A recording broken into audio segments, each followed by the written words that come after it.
I had seen him last when he was barely out of high school.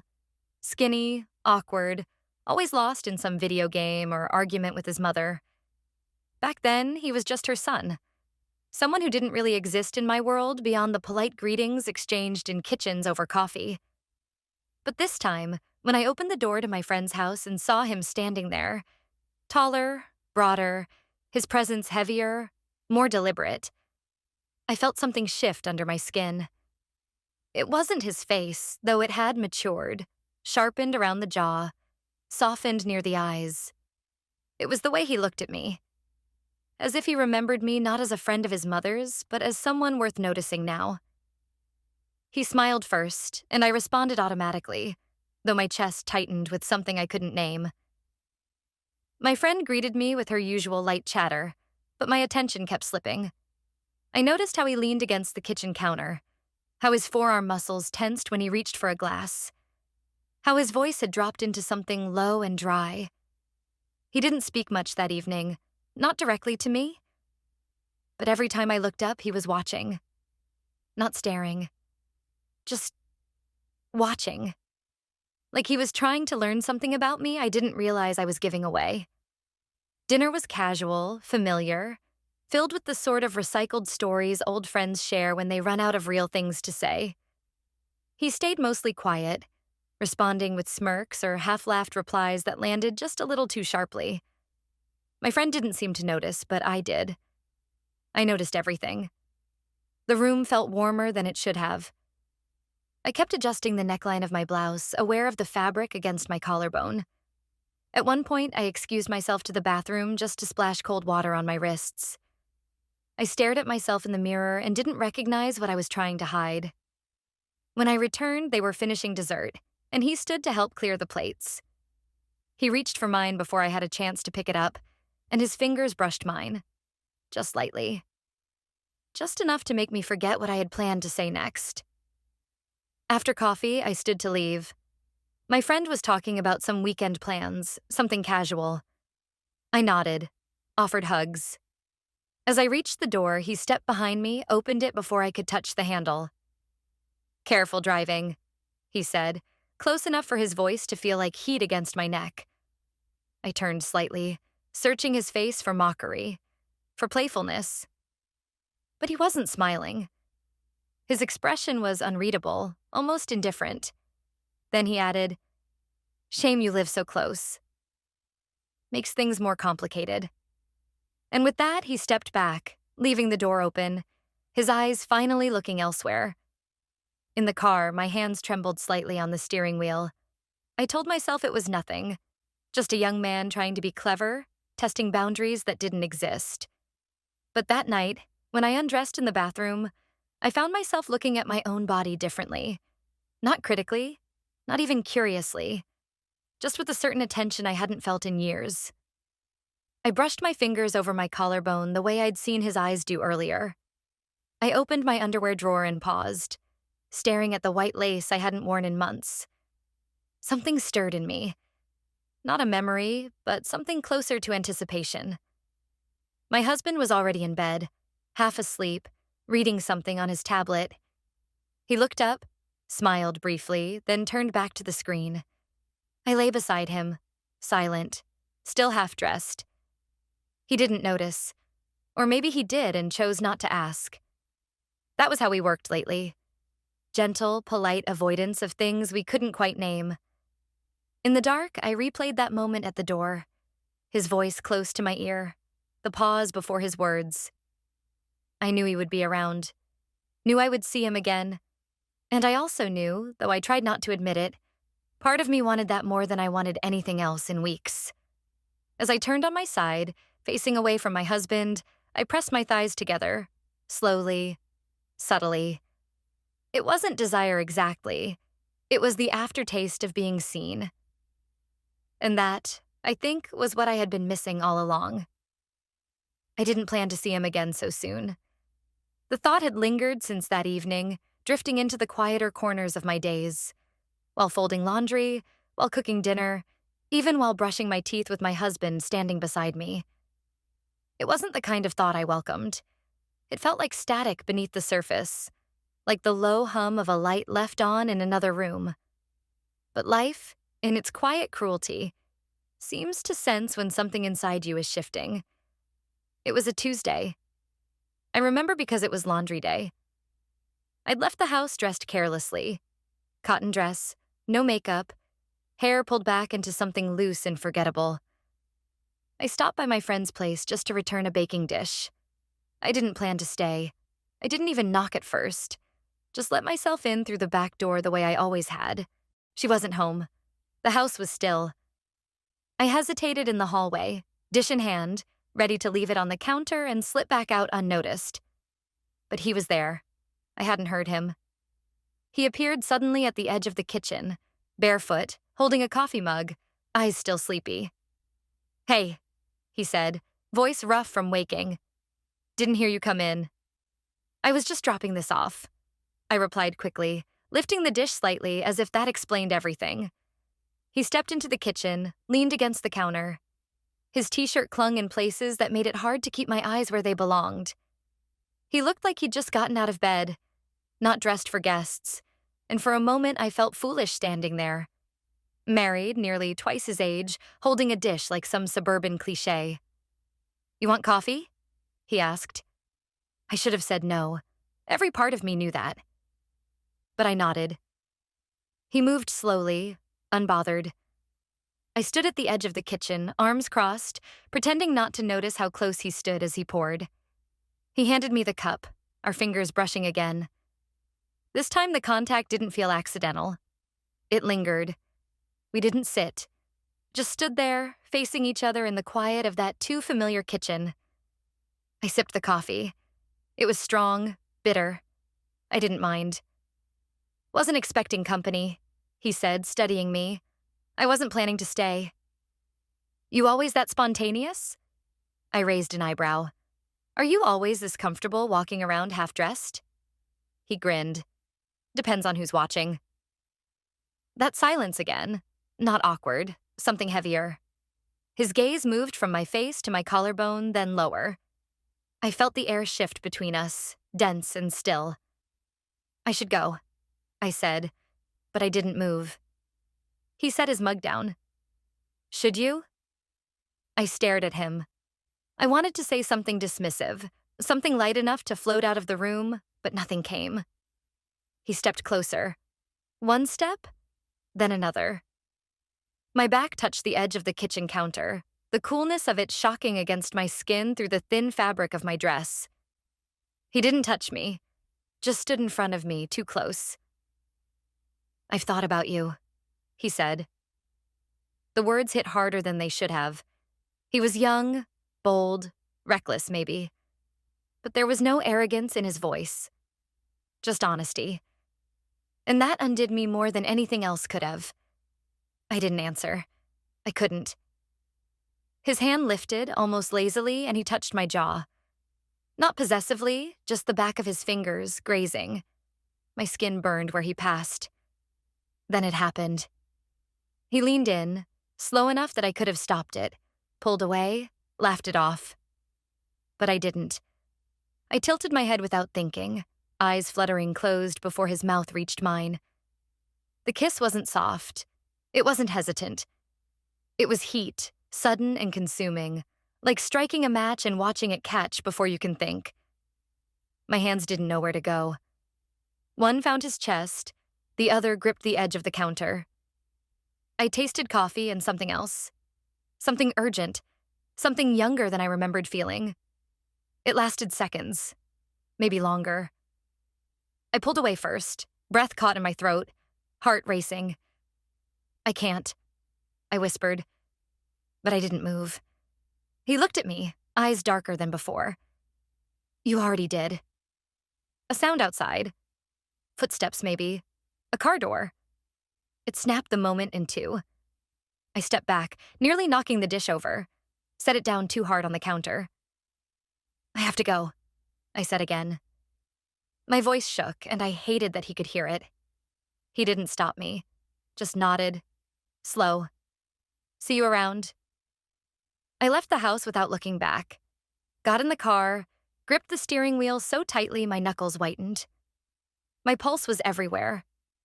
In my ears, my throat, the space between my legs. Back home, I threw my dress in the hamper like it had betrayed me. I changed into something dull, something soft. I moved around the house like a ghost, avoiding my reflection. My husband came home later than usual. He kissed my cheek. I flinched.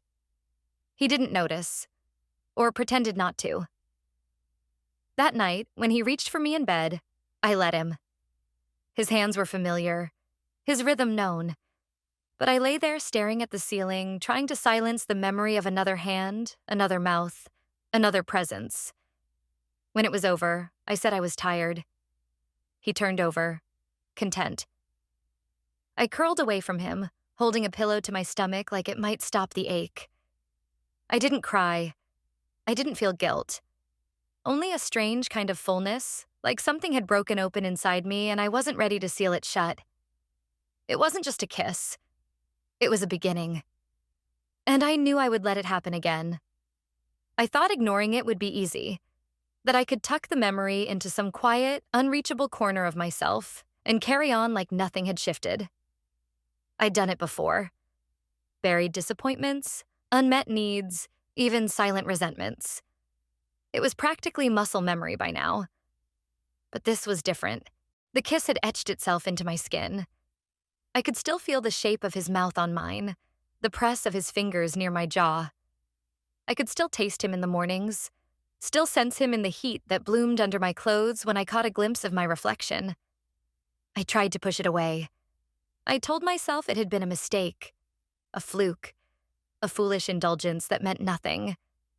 And yet, I found myself hesitating when I passed his street, slowing down, watching for his car, wondering if he remembered it the way I did. Sharp, electric, dangerous. For days, I avoided my friend's house. I declined her invitations, faked headaches, claimed errands. She didn't question it.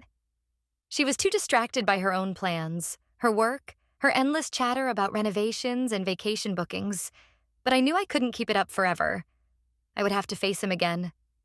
Pretend, or not pretend at all.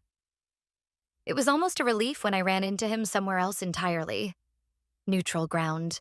The local community center where I volunteered twice a month for a literacy program. I'd just finished a session and was packing up when I saw him in the hallway, talking to someone near the entrance. He wore a jacket over a dark shirt, jeans, his hair slightly tousled. He looked ordinary, approachable, and yet every part of me lit up at the sight of him. He saw me. Our eyes met. He didn't smile. I turned away quickly, pretending to be busy with the stack of papers in my hands. I could hear his footsteps approaching before he spoke. "Volunteering now?" he asked, casually. I glanced up. "Always have." He leaned against the door frame, arms crossed, watching me with that same unreadable expression. "Didn't expect to see you here." "Likewise." A beat of silence. Then, "I left something for you." I frowned. "What?" He pulled a folded piece of paper from his jacket and set it on the edge of the table. "Just a question. Nothing more." I didn't reach for it. I watched his fingers instead, how they lingered against the wood for a second too long. "You could have texted," I said, trying to sound indifferent. "You blocked me." He replied without bitterness. "Just fact." I didn't answer. He stepped back, eyes still on mine. "Take care." And then he was gone, leaving behind only the faint trace of whatever cologne he wore. Clean, sharp, slightly metallic. I waited a full minute before picking up the paper. It was simple. His handwriting, hurried but legible. "If I asked to see you again, just to talk, would you say yes?" No name, no time, no pressure. I folded it carefully and slid it into my purse, heart pounding like I'd just committed a crime. All the way home, I told myself not to respond, that I had already gone too far, that it had to stop. But that night, after my husband had fallen asleep beside me, breathing slow and even, I pulled out the note again. I read it in the soft glow of my bedside lamp. And then I found myself writing a reply on the back, almost without thinking. Yes. Once. That's all. I didn't sleep well. My dreams were crowded with disjointed images. His face too close, my husband's voice calling me from another room, the sound of paper tearing. When I woke, I felt hollowed out, like something had been scraped clean inside me. I slipped the note into an envelope and dropped it in the mailbox near his building on my morning walk. I didn't wait for a response. I didn't know if he would even find it. I told myself I didn't care. 2 days later, I received a message through a mutual acquaintance, someone from the center, someone unaware of what they were delivering. A simple reminder. He'll be at the cafe near the park on Friday, around 4, just in case you wanted to drop by. I shouldn't have gone. I knew that. But the day arrived, and I found myself standing in front of the mirror, trying on a blouse I hadn't worn in years. Soft cream fabric, low collar, sleeves that hugged my arms. I chose earrings that dangled slightly when I turned my head. I wore perfume I usually saved for anniversaries. By the time I walked into the cafe, my stomach was tight with nerves, but my hands were steady. He was already there, seated at a small table near the window, coffee in front of him, his phone untouched. He looked up as I approached, and for the first time, I saw something different in his expression. Not mischief, not confidence, but something closer to gratitude. "Hi," I said, slipping into the chair opposite him. "You came."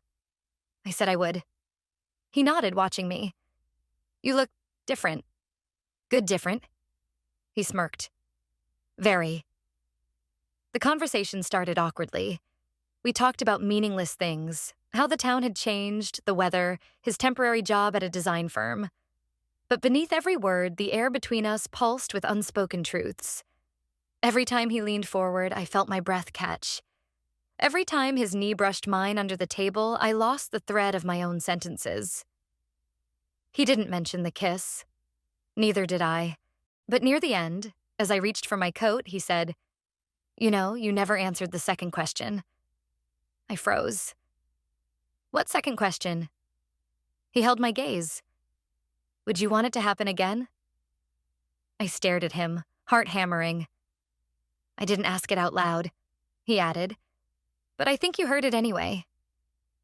I stood slowly, smoothing the front of my coat. "And what makes you think I didn't already answer?" He tilted his head. "Because you're still here." Outside, the late afternoon sun painted the pavement gold. The air was cool, but my skin burned beneath my blouse. I walked home without stopping, without looking back. That night, I stood in front of the mirror again before bed. I touched the earrings still dangling from my ears. I slipped off my blouse, folded it carefully, and placed it back in the drawer like a secret. My husband called from the bedroom, asking if I'd turned off the downstairs lights. I said yes, though I wasn't sure. I got into bed beside him, still wearing the scent of that cafe, still hearing the echo of a question I had answered not with words, but with the fact that I had shown up. And I knew. I wasn't going to stay away. I didn't tell him I would come. There was no message, no confirmation, no excuse prepared if I changed my mind. And yet, on Saturday morning, while I was still loading the dishwasher in the kitchen, I was already thinking about what I'd wear. The thought came uninvited, with the same familiarity as checking the weather or wondering if we had enough milk. Natural, fluid, dangerous. The truth is, I hadn't stopped thinking about him since the cafe. His question hadn't left me. It hung between my thoughts like a fog, obscuring things I used to see clearly. I moved through my routine like a well-programmed version of myself. Laundry, errands, polite conversations with neighbors. But beneath it, something stirred. Not guilt, not shame, just the growing ache of anticipation. By noon, I stood in front of my closet, unsure whether I was dressing for myself or for him. I chose white. A blouse I hadn't worn in years. It felt too soft, too light against my skin. I paired it with tailored jeans, low heels, and a coat I only wore when I wanted to feel seen. Not noticed? Seen? I told my husband I was meeting a friend for coffee. He didn't look up from his laptop. He asked if I'd be back by dinner. I said I wasn't sure. The cafe was further out this time, not our usual spot, not even close to where we lived. A neutral place. A little upscale. Quieter. I walked in and found him already seated, 2 cups in front of him. He didn't smile right away, just looked at me, slowly, from head to toe, then back to my face. That look lingered in my chest. "You wore white," he said. I sat down. "You asked for it without asking. And you answered without saying a word." He reached for his coffee. I watched the movement of his hands, remembered the way they had gripped the edge of the counter last time. We talked for a few minutes, casual things, as always, just enough to pass for harmless. But his leg brushed mine beneath the table, and neither of us moved away. It wasn't planned. What happened next? Or maybe it was. Maybe both of us had quietly agreed, somewhere in the silence, that the moment had already arrived long before we admitted it. He stood first, said he wanted to show me something. A local gallery nearby, some pop-up event, he claimed. I followed, not because I believed him, but because I wanted to. The walk was short, just around the block, but every step made my breath shallower. He didn't touch me, didn't look at me more than necessary. But I could feel the tension rising like static between us. The gallery was closed. He paused in front of it and glanced at me with a hint of a smirk. Well, that's disappointing. I leaned against the wall, folding my arms. You knew it would be. Maybe. A long silence. Then he took a step closer. Just one. His hand reached out, brushing a strand of hair away from my cheek, and lingered there.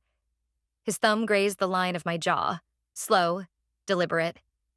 I didn't stop him.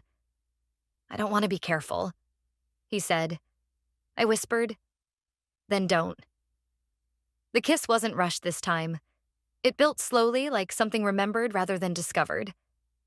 His mouth found mine with certainty, but no urgency. My hands went to his chest, fingers curling against fabric. I felt everything. His breath, his pulse, the heat between us that didn't ask for permission anymore. We didn't speak. There was nothing to say that wouldn't make it smaller than it was. Afterward, we walked back toward the cafe. I stayed close but didn't touch him. My heart thudded like I'd been running for miles. He glanced at me once, just once, and I could tell he felt it too. Not just the heat of the kiss, but the weight of what it meant. I got in my car, drove home. The white blouse still clung to my skin like a reminder. At home, the air felt stale. My husband had set the table, lit candles, even poured wine. He smiled when I walked in, proud of his gesture. "I thought we could have a proper dinner," he said. "It's been a while." I stood in the doorway longer than I should have. I felt the contrast like a slap, the warmth of his effort, the softness in his voice. I wanted to feel something. Gratitude, affection, even guilt. Instead, I felt hollow. I changed clothes before sitting down, wore something less fitted, washed the scent off my wrists. He told me about his week, work troubles, upcoming meetings. He asked me questions, listened when I answered. When he touched my hand across the table, I let him. After dinner, we cleared the plates in silence. He stood behind me at the sink, wrapped his arms around my waist. I stiffened, just slightly. He kissed my neck, murmured something about missing this. I forced a smile. Me too. We went to bed early. He reached for me again. This time, I responded. I kissed him back, let him undress me slowly. I thought maybe I could bridge the gap, pretend the world hadn't tilted. But I couldn't stop comparing. His mouth to another. His rhythm to a different beat. His hands that knew my body so well they no longer asked permission. I lay awake long after he fell asleep, tracing invisible lines on my thigh. The room smelled like our history. Shared sheets, old routines, clean laundry. I missed the unfamiliar. And for the first time, I stopped trying to convince myself it was wrong to want it. The truth was simpler than that. I needed it. Not the thrill, not the secrecy. I needed to feel alive again. And he had touched that part of me like it was the only thing worth saving. I closed my eyes and didn't dream, because I was already living it. There are mornings that come soft and empty, like a clean sheet before the first word is written. That Monday was one of them. I woke before the sun rose, the sky still a bruise of blue and gray. My husband stirred beside me but didn't wake. I watched his back rise and fall, and wondered how many versions of me he believed he truly knew, and how many he never noticed slipping further away. He was still asleep when I stepped into the shower. I stood under the hot water longer than necessary, letting it sting my shoulders, run down my chest, my thighs. I pressed my forehead against the tile and thought about the way I'd kissed someone else outside a closed gallery 2 days earlier. Thought about how much I wanted it again. Not the moment itself, but the way it made me feel. Undeniable. Back in the bedroom, I opened my underwear drawer and hesitated. I didn't reach for the usual cotton or beige lace. I pulled out something different. A deep red set, silk and barely there. It wasn't for comfort. It was a decision. I dressed carefully that morning, more deliberately than I had in months. A black skirt that hugged my hips without apology. A fitted top that left my collarbones bare. A coat thrown loosely over my shoulders. He'd asked me once, quietly, almost teasing, what perfume I used. I wore it now, not for the question, but for the memory of his voice when he asked. I told my husband I had errands. I kissed his cheek in the hallway. He smelled of shaving cream and orange peels. He smiled like a man who still believed in ordinary days. The meeting place wasn't romantic. A rest stop off the highway, 20 minutes out of town. He had suggested it casually in a message the night before. There's a small exhibition at the Heritage Museum. Could be a good excuse. I knew it wasn't about the art. When I arrived, his car was already there. He leaned against it, hands in his pockets, sunglasses pushed up into his hair. He looked too young and too sure of himself all at once. And I hated that my body reacted before my mind could even catch up. "You came," he said, stepping forward. "Of course I did," I answered. Inside the museum, we moved through rooms of old farming tools and historical photographs. We barely looked at them. We were just two people pretending to occupy time, walking through a space neither of us cared about, holding ourselves back with every breath. He didn't touch me, but I felt it building. The silence between words, the quick glances, the way his body always seemed just an inch closer than it should be. In the final room, a small video installation played on loop. A film about old train routes, the kind people rarely watch. We stood in the far corner, out of view. I said something about the soundtrack. He said something about missing the point. And then, without warning, he turned to me. "This is driving me crazy," he said, low, firm. "I think about you all the time." I swallowed, felt the floor tip slightly beneath me. "You shouldn't. Neither should you," he said. "But here we are." I didn't answer. I just stepped closer. He didn't ask. I didn't hesitate. The kiss this time was different. No curiosity. No question. It was heat and hunger, months of restraint unraveling at once. His hand slid under my coat, fingers brushing the curve of my back, then pressing firmly into the space just above my hips.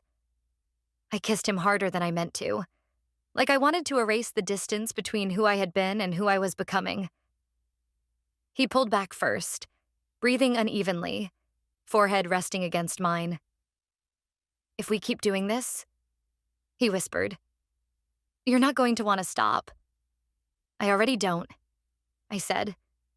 We stayed there for a moment, just breathing. Eventually, we left the museum, not saying much. Outside, the wind had picked up. My coat whipped open slightly, and I let it, not caring who saw. Back in the car, I sat with my hands in my lap, staring out the window. He drove slowly, one hand on the wheel, the other resting close to the gear shift, close to my knee. At a red light, he finally spoke. "Let's go somewhere next weekend. Just a day. Out of town." I turned to him. "Why?" "Because I want to be with you, without pretending it's something else." I didn't answer right away. My mind spun with the logistics, the risk, the stories I'd have to tell. But my heart had already said yes. That evening, my husband was waiting for me on the porch. He held a wine glass in one hand, a new novel in the other. He asked how my day was. I said it was long. He kissed my forehead and told me dinner was almost ready. We ate by candlelight again. He told me he was proud of how involved I'd become in the community. He said I looked beautiful in black. I smiled. Later that night, he reached for me in bed. I let him. His hands moved slowly, carefully. I responded just enough. I made the right sounds, kept my body warm beneath his. But inside, I was somewhere else entirely. Back in that dim gallery corner, feeling silk press against my skin, tasting a different mouth. Hearing a different voice say my name like it mattered. Afterward, I curled into myself and stared at the ceiling. I didn't cry. I didn't feel guilty. I only felt awake. And I knew that next weekend, I would go. In the days that followed, I behaved exactly as I was expected to. I made dinner, folded towels, answered emails. I scheduled a dental appointment, picked up dry cleaning, filled the bird feeder in the backyard. If anyone had asked, they would have said I seemed content. Even my husband commented on it over breakfast one morning. Said I seemed lighter, more present. He smiled when he said it. I smiled back. I was becoming skilled at wearing comfort like a second skin. But inside, I was somewhere else. I was in that hallway again, with his mouth on mine, his fingers against my spine.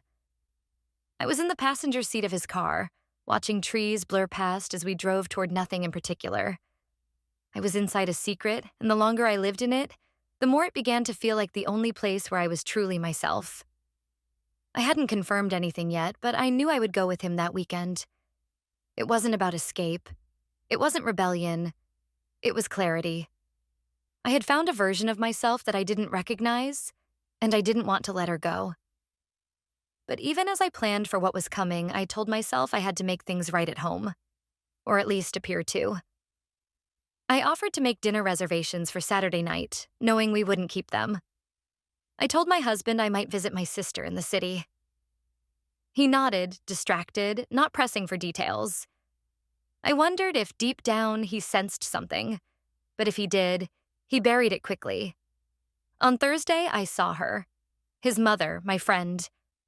She'd invited me for lunch, casual as always.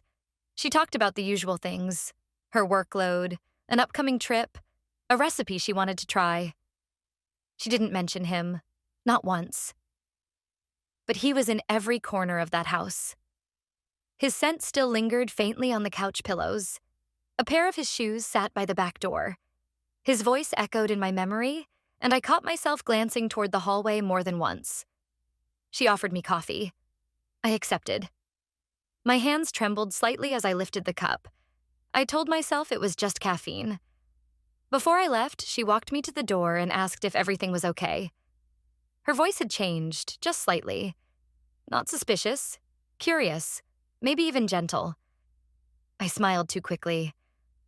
Of course, why wouldn't it be? She tilted her head and studied me for a beat too long. Then she said, "You look different lately, like you're thinking a lot." I laughed, forced. Maybe I am. She touched my arm lightly. Thinking can be dangerous. I left her house feeling exposed in a way I hadn't expected. The entire drive home, her words ran through my mind. Thinking can be dangerous. She didn't know anything. Or maybe she did. Women have a way of sensing shifts in the air, even when they can't name them. That night, I packed a small bag. I told my husband again about my sister. I kissed him goodnight and lay beside him in the dark, eyes wide open, heart pounding against the mattress. The next morning, he left early for work. I waited 15 minutes after the door closed before I dressed. I wore the same red lingerie, a dress he hadn't seen before. Low heels, a touch of makeup I hadn't worn in months. I didn't look like myself.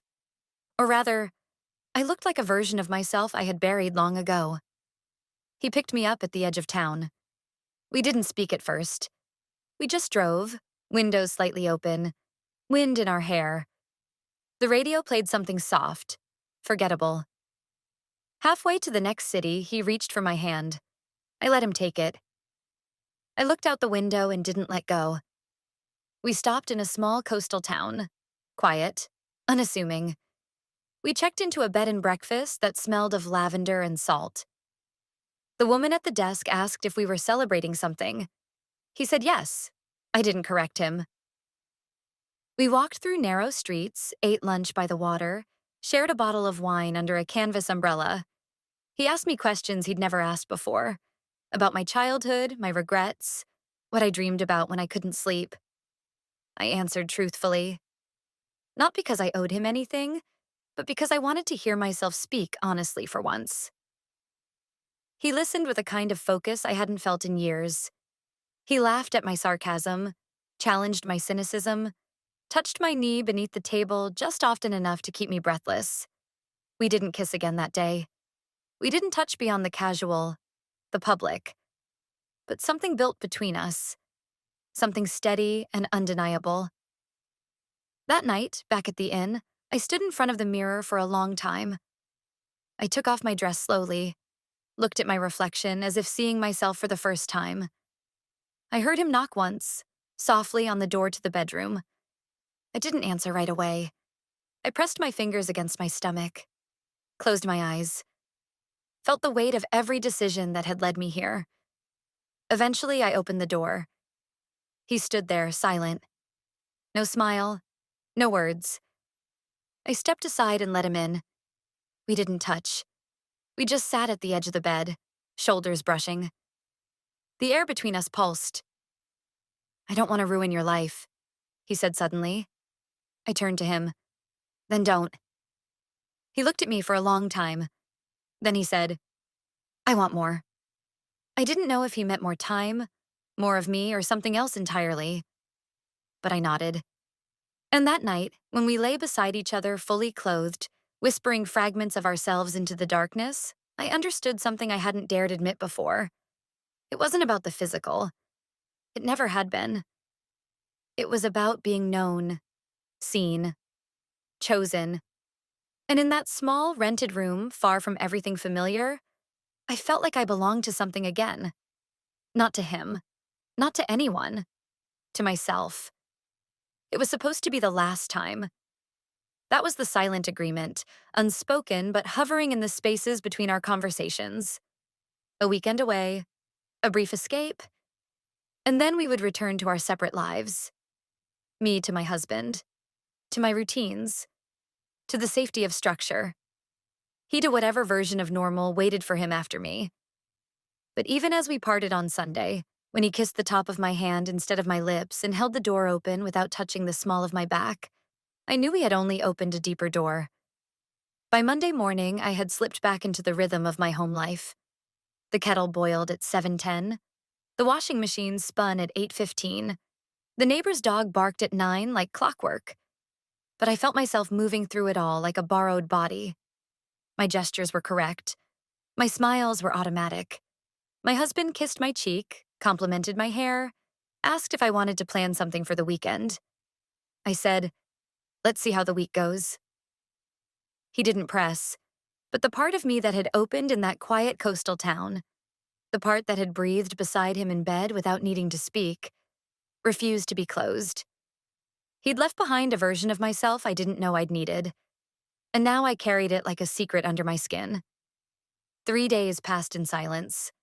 No messages, no invitations. I didn't expect one. I had told myself I needed the distance. I folded it into myself like a clean white sheet, convincing, reassuring. But by Thursday, the silence had changed. It wasn't space anymore. It was weight. A growing, restless ache that settled in my spine and tightened with every hour he didn't reach out. That evening, I walked without purpose. I passed through streets I'd known for years, but they felt unfamiliar. The shops, The lampposts, the hedges trimmed just so. Everything seemed faded, like props in a life I no longer fully occupied. My heels clicked softly against the pavement as I made my way to the park. I didn't plan to go there. My feet just took me. I sat on a bench near the path, beneath a row of bare-limbed trees. The wind carried the first hints of autumn. Damp leaves, the faint scent of smoke from somewhere unseen.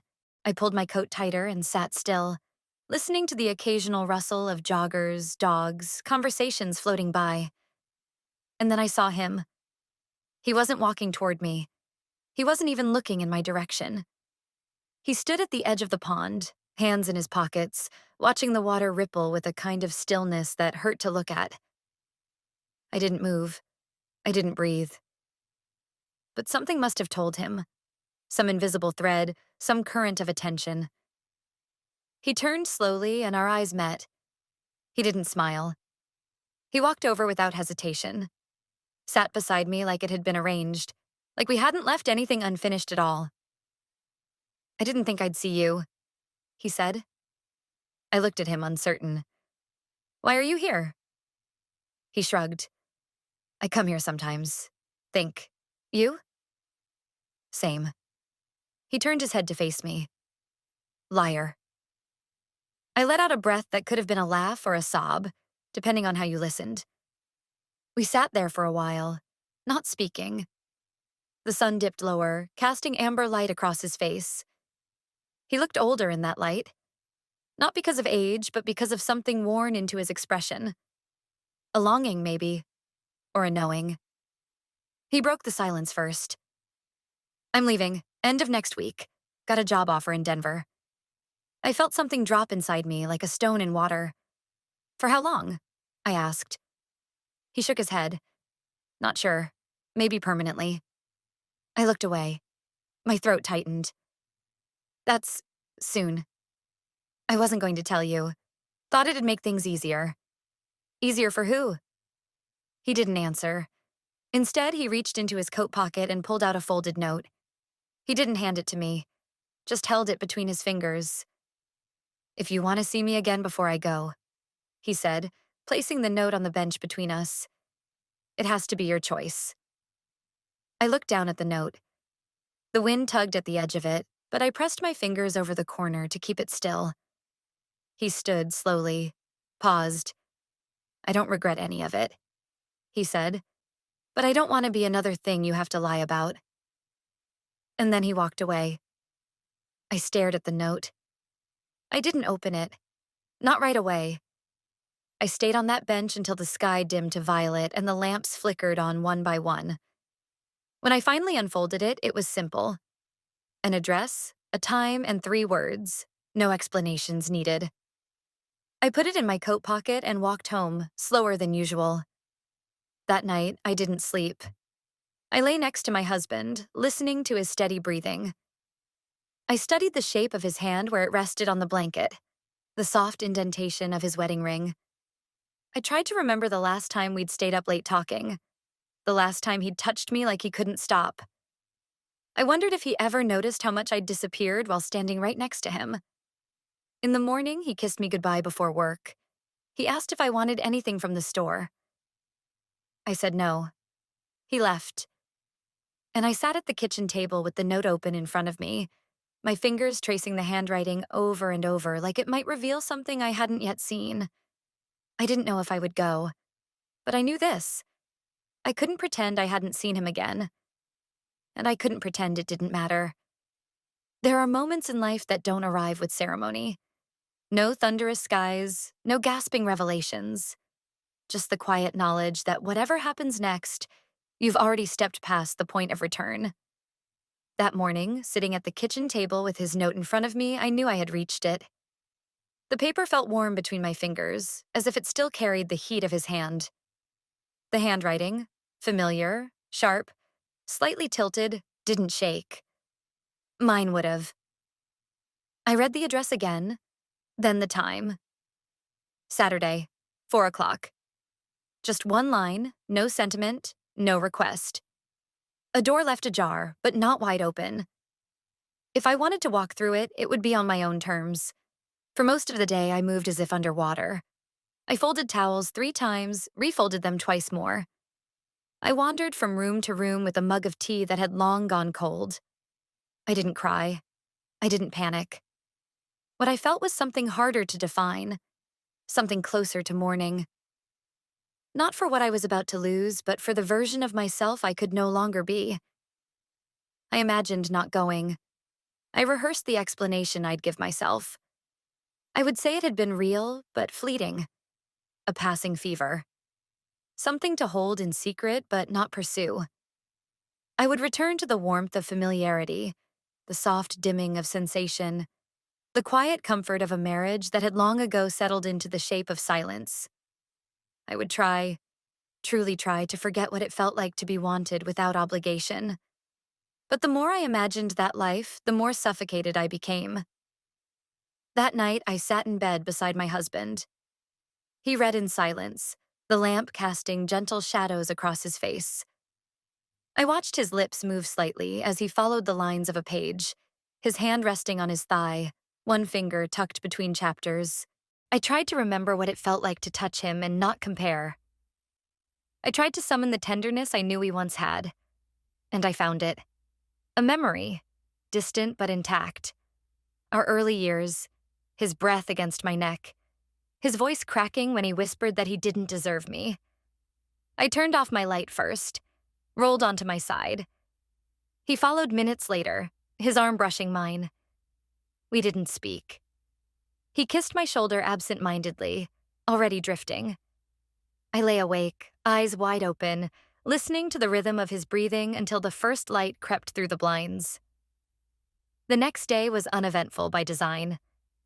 I spent it moving through routine like choreography, grocery shopping, responding to messages, pausing at stoplights longer than necessary.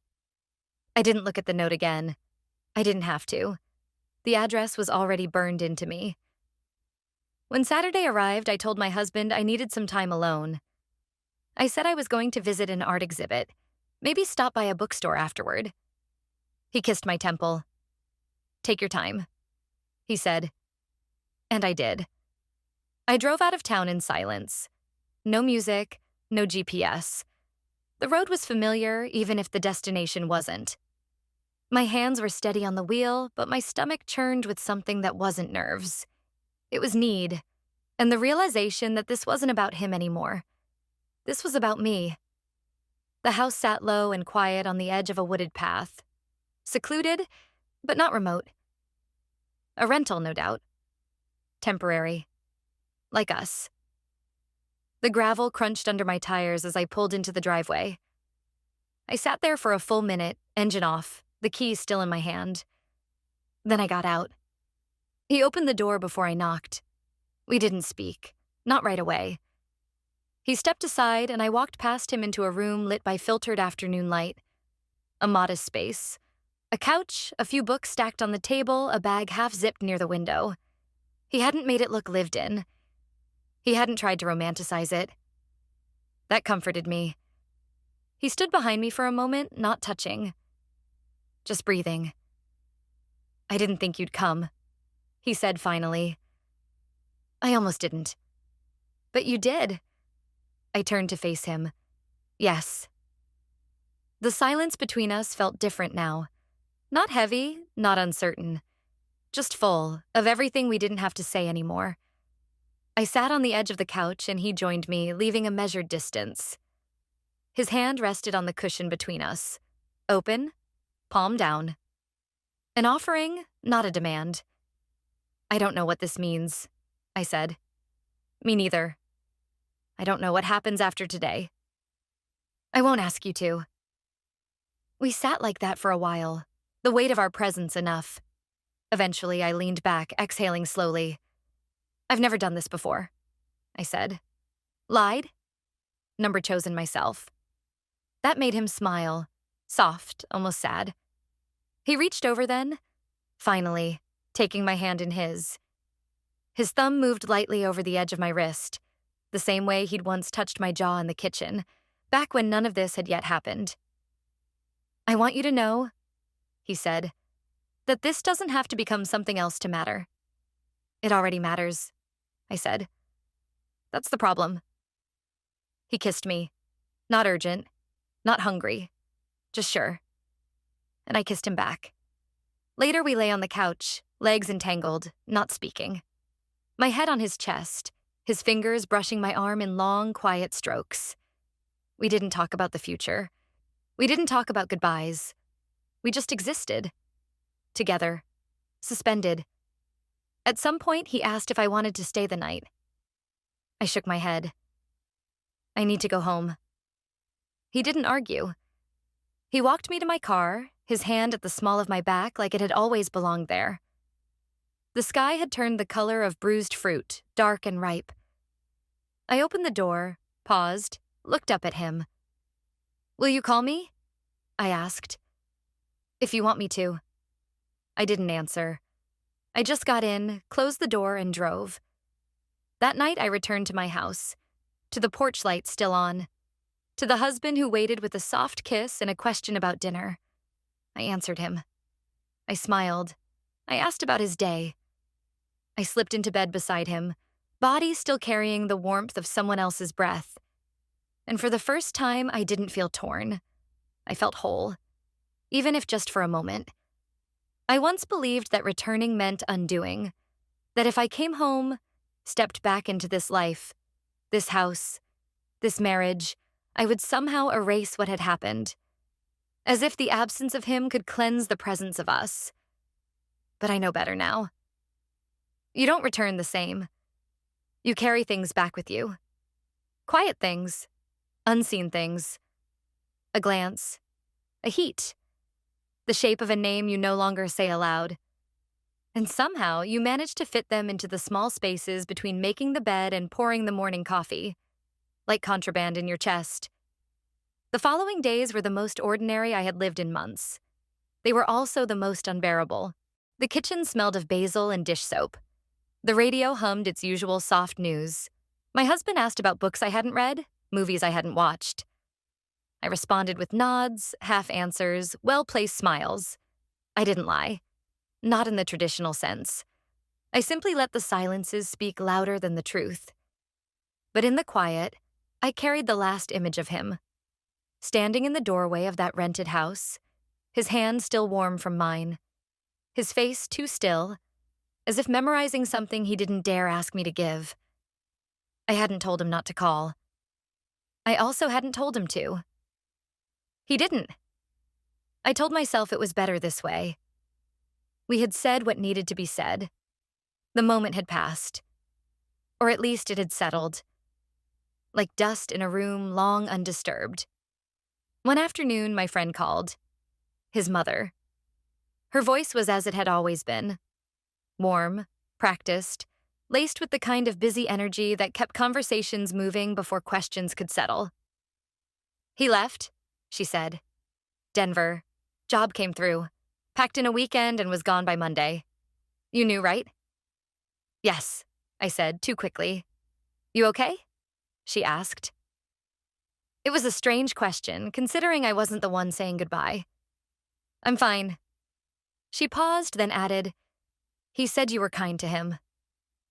There was something in her voice, neither accusing nor curious. Just there. A statement floated into the open, allowed to hang. I hope so, I said.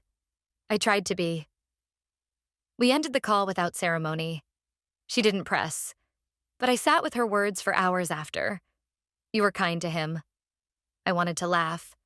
Kindness hadn't felt like the right word. Not in the way I had touched him, wanted him, taken from him. But perhaps it was, because I had never tried to own him, only to meet him there in that quiet place where no one belonged to anyone, and everything felt like permission to exist more fully. A week passed, then another. He didn't call. I didn't write. Not because I didn't want to, but because what we had made couldn't be stretched into a different shape. It wasn't meant for distance or translation.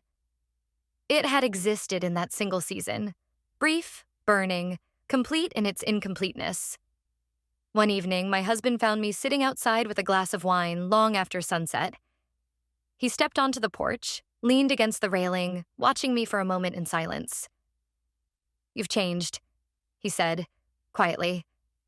I looked up. "How?" "I don't know. Just, you're quieter. Not sad. Just somewhere else." I didn't answer. I didn't know how to. I wanted to tell him everything and nothing all at once. That he hadn't done anything wrong. That I had simply unraveled in the absence of something I hadn't known I was missing until I felt it again. He sat beside me. His hand found mine. "I know I've let things drift," he said. "I thought you liked the quiet. I thought we were okay." "We were," I said. "And maybe we still are." He nodded. "I just don't want to lose you." I turned to him. He looked tired, but not from age or work. From trying to find something in me that I no longer wore on the outside. "You haven't lost me," I said. And it wasn't a lie. But he hadn't fully found me either. Because I didn't belong in just one place anymore. I belonged in moments. In the way I chose my lingerie now with intention, even when no one would see it. In the way I walked into a room, aware of my own body. Not for how it looked, but for how it felt. In the way I touched my husband. Not out of duty, but out of choice, deliberate and slow, even if my mind sometimes flickered elsewhere. I made love to him the following night. Gently, with more presence than I had in months. He cried after. Not sobbing, just silent tears that welled up and rolled down. He held me tighter than usual, as if he too understood something had shifted that neither of us could name. I didn't stop him. I let him hold me. I let him believe whatever story he needed to believe. And afterward, I stood in the bathroom alone, the mirror catching only the edges of my body. I didn't hate myself. I didn't love myself more either. But I understood myself. That weekend, I walked by the edge of the same park where we'd once met by accident. The leaves had begun to fall, crisp and curling at the edges. I passed the bench we'd shared and sat down without thinking. No one was waiting for me. But I felt him there. Not beside me. Not in some romantic, ghostly way, but in the space inside me that had opened when he first said, "Careful driving." I whispered, barely loud enough for the wind to carry. "Thank you." Not for the affair, but for returning me to myself. Even if just for a while. Even if only once.